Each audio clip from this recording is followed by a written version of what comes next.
Bonjour et bienvenue sur Métro Boulot Finito, le podcast qui change les codes du travail et qui veut en finir avec la routine métro boulot dodo. Dans ce podcast dédié au travail, on parlera efficacité, relations au travail, bien-être, mais aussi vision du travail de demain. Je m'appelle Marline et j'aide les entreprises à adopter de nouvelles méthodes de travail en se reconnectant à l'essentiel. J'espère que vous êtes prêts à booster votre journée parce que c'est parti pour un nouvel épisode.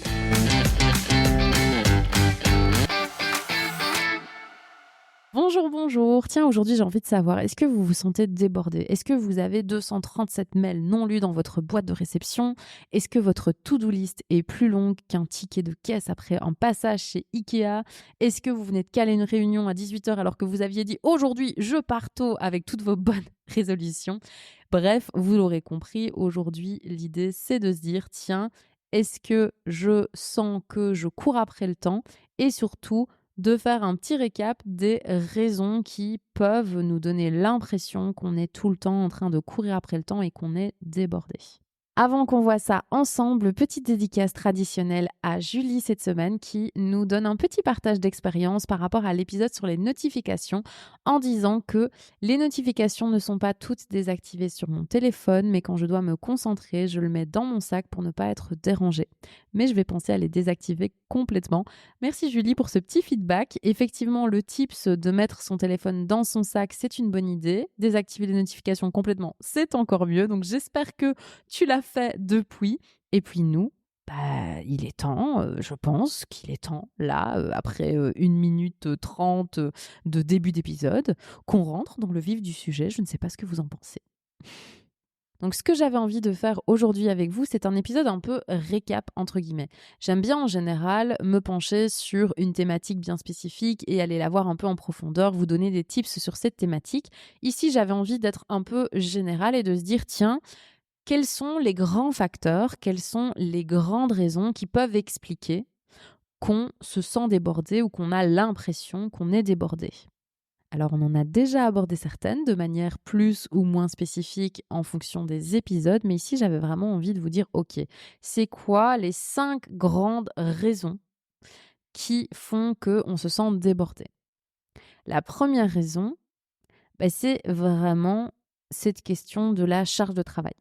Donc, si j'ai trop de tâches et que j'ai pas assez de temps, avec des deadlines qui sont hyper courtes, avec de l'urgence, avec des gens qui viennent me dire « Ah, est-ce que tu peux faire ça en plus ?» etc. Et donc des choses qui vont se rajouter en permanence.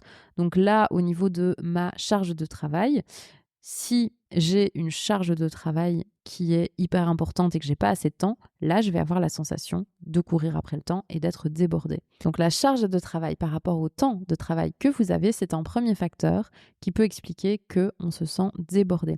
Ce que je vous invite à faire, c'est déjà de vous dire par rapport à votre charge de travail, tiens, est-ce que moi, elle est OK ? Est-ce que là, je suis sur une charge de travail qui est cohérente par rapport au temps de travail que j'ai ? Le deuxième facteur, c'est les fameuses interruptions non-stop dont on a déjà parlé, que ce soit les emails, les messages, les réunions, le fait d'être interrompu par un collègue. Donc toutes ces interruptions qui peuvent survenir dans notre quotidien au travail vont à chaque fois nous faire perdre du temps et du temps de concentration et du temps où on va devoir se refocaliser sur notre tâche, etc. Donc ces temps-là et ces interruptions non-stop vont aussi favoriser cette impression que je cours après le temps. Donc là, je vous invite aussi à vous demander par rapport à ces interruptions, tiens, quelles sont les interruptions que vous avez dans votre quotidien ? Est-ce qu'il y en a beaucoup ? Et est-ce que ça renforce un peu votre impression de courir après le temps ou pas ? Le troisième facteur qui peut vous donner l'impression d'être débordé et de courir après le temps, c'est le fameux syndrome du oui. Ça veut dire tout simplement je n'ose pas dire non. En fait, j'ai peur que ça soit de décevoir, de paraître égoïste, de pas aider mes collègues, etc. Et donc en fait, je vais accepter trop de choses, je vais me surcharger de travail et je vais m'épuiser parce que je n'ose pas dire non et que j'ai ce syndrome de oui, je dis oui à tout, j'accepte toutes les opportunités, j'accepte d'aider tout le monde. Et ça, forcément, sur le long terme, ça va pas du tout parce que ça vous rend pas maître de votre emploi du temps et ça vous donne l'impression que vous êtes en train de courir après le temps. Donc, je vous invite encore une fois à vous poser cette question. Tiens, est-ce que j'ai tendance à dire oui à tout ou pas dans mon quotidien au travail? Une quatrième raison qui peut expliquer cette impression qu'on a de courir après le temps, c'est la mauvaise gestion des priorités. C'est-à-dire que si je passe mon temps à faire des petites tâches qui sont entre guillemets insignifiantes ou qui sont faciles, mais que je ne passe pas de temps sur mes tâches de fond, en fait, je vais avoir l'impression que je travaille beaucoup, que je dépense beaucoup d'énergie, mais que je n'avance pas. Et ça va me frustrer énormément.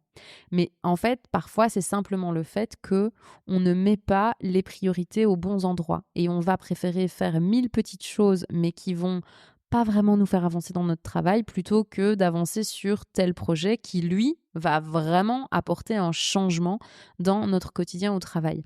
Donc vraiment, cette gestion des priorités, elle est hyper fondamentale pour ne pas aussi avoir l'impression que je suis en train de travailler mais de rien faire de très très concret. Donc posez-vous aussi cette question, est-ce que moi je sais gérer mes priorités? Et puis enfin, une cinquième grande raison, alors évidemment il y en a plus que ça, mais là j'avais envie de vous donner 5 grandes raisons qui peuvent expliquer votre sensation de courir après le temps et de ne pas être hyper efficace. C'est le fameux mythe du multitâche. On en a déjà discuté aussi dans d'autres épisodes, mais effectivement, faire plusieurs choses en même temps, ça vous donne l'impression que vous êtes en train d'avancer sur plusieurs tâches et donc vous vous dites ok c'est nickel, en fait là j'avance, mais le multitâche ça épuise votre cerveau, ça vous rend pas efficace et ça augmente votre risque d'erreur. Et donc en fait in fine, vous allez être plus fatigué, moins efficace et avancer moins vite. Et donc le multitâche, on n'aime pas du tout et ça renforce aussi cette impression que finalement je cours après le temps, je suis tout le temps en action, je suis tout le temps dans le feu, je suis tout le temps en train de faire quelque chose, mais in fine, rien de très très concret. Et donc là, j'ai aussi cette impression que je suis en train de courir après le temps.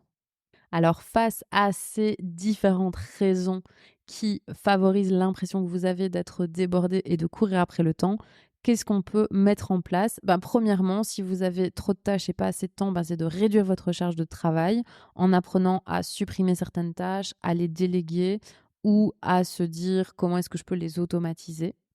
Ça, c'est lié aussi à ce fameux syndrome du je dis oui à tout. Donc, si j'ai trop de choses, est-ce que c'est aussi parce que j'ai dit oui à tout? Et là, l'idée, ce sera d'apprendre à dire non et de se dire qu'en fait, c'est OK aussi de dire non parce que moi, j'ai pas le temps ou je dois avancer dans mon travail. Donc, deuxième petite clé, c'est d'apprendre à dire non, tout simplement. Troisième chose, c'est de comprendre comment vous pouvez limiter les interruptions, que ça soit en fixant des plages horaires où vous pouvez être interrompu, en supprimant les notifications, en vous isolant, etc. Il y a plein de manières de limiter les interruptions, mais comment est-ce que je peux faire moi concrètement dans mon quotidien au travail pour limiter les interruptions? Quatrième point, si la raison qui fait que je me sens débordée, c'est que en fait, je fais beaucoup de choses dans l'urgence, mais pas vraiment mes priorités, ce sera d'apprendre à prioriser et à se dire, OK, quelle est la chose la plus importante à faire aujourd'hui? Pour vous aider à prioriser, ce que vous pouvez vous poser comme question tous les matins, c'est quelle est l'action que je dois faire aujourd'hui qui va rendre plus facile tout le reste de mon travail? Donc, c'est quoi le truc à faire qui va vous aider et qui va être plus facile et qui va rendre le reste de tout ce que vous allez faire sur la journée plus simple à réaliser aussi. Ça peut être une manière d'identifier un peu les priorités que vous devez mettre dans votre quotidien. Alors aussi par rapport aux priorités, n'hésitez pas à bloquer du temps pour ces priorités. Donc de vraiment mettre des plages horaires de travail dans lesquelles vous allez bloquer du temps pour une tâche de fond sur laquelle il faut absolument avancer. Donc ça marche aussi, c'est hyper puissant pour mieux s'organiser et pour avoir moins l'impression aussi de ne pas avancer sur son travail de fond. C'est vraiment de se dire, OK, je planifie un moment pour vraiment travailler sur cette tâche-là. Et puis évidemment, par rapport au multitâche, on évite tout simplement le multitâche, favoriser le monotâche, c'est-à-dire je fais une tâche. Une fois que j'ai clôturé cette tâche-là, je commence une autre tâche, mais je ne jongle pas entre deux choses en même temps parce que ça, c'est hyper fatigant pour votre cerveau et ça vous empêche d'être super efficace. Donc en résumé, je vous ai dit, il y a 5 grandes raisons qui peuvent expliquer que vous vous sentez débordé. La première, c'est tout simplement qu'il y a effectivement une surcharge de travail, trop de tâches, pas assez de temps. Et alors là, on va réguler ces tâches en se disant comment je peux supprimer, automatiser ou déléguer. La deuxième, c'est que les interruptions non-stop aussi peuvent vous faire perdre beaucoup, beaucoup de temps. Là, la solution, c'est de réduire justement ces interruptions et de trouver des moyens de pouvoir effectuer votre travail en étant concentré.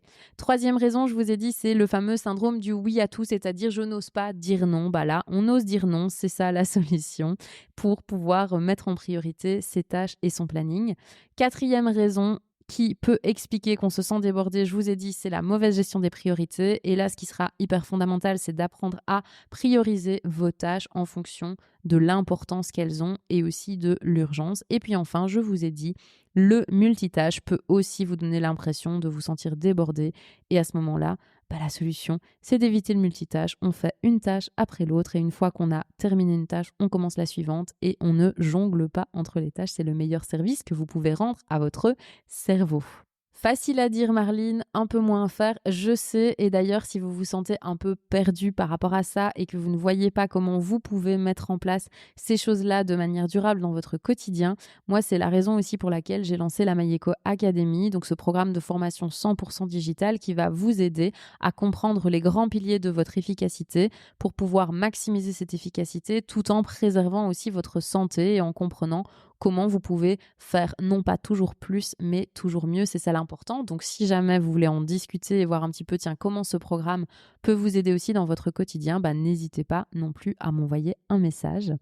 Il ne me reste plus qu'à vous souhaiter une très bonne journée et surtout, dites-moi un petit peu en commentaire de cet épisode, quel est votre plus gros défi pour gérer ce temps et cette sensation de se sentir débordé justement chez vous? Est-ce que c'est plutôt les interruptions, le fait de prioriser, le fait de ne pas savoir dire non ou peut-être le tout en même temps? Mais dites-moi en commentaire, je serais hyper intéressée de savoir ce qui fait que vous sentez débordé. Nous voilà à la fin de cet épisode de podcast. Déjà, merci d'être resté jusqu'au bout. Si cet épisode vous a plu, n'hésitez pas à laisser une note et un commentaire sur votre plateforme d'écoute. Et puis un petit partage sur vos réseaux, ça fait toujours plaisir et ça aide à faire connaître le podcast. Pour échanger, proposer vos idées de contenu et partager vos expériences, c'est sur Instagram et LinkedIn que ça se passe via le compte Mayeko Design. Je vous mettrai les liens en description. Il est temps pour moi de vous dire au revoir. On se retrouve la semaine prochaine pour un nouvel épisode. Et d'ici là, prenez bien soin de vous.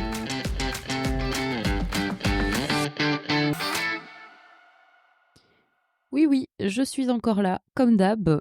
Et toi aussi, visiblement.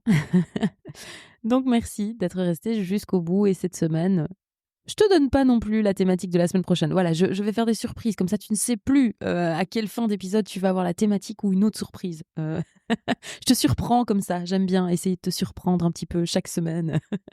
Donc cette semaine, ce que je vais te dire dans cette fin d'épisode, c'est que j'ai lu récemment un livre que j'ai vraiment adoré et que je trouve qu'il est d'utilité publique et qui devrait être mis entre toutes les mains.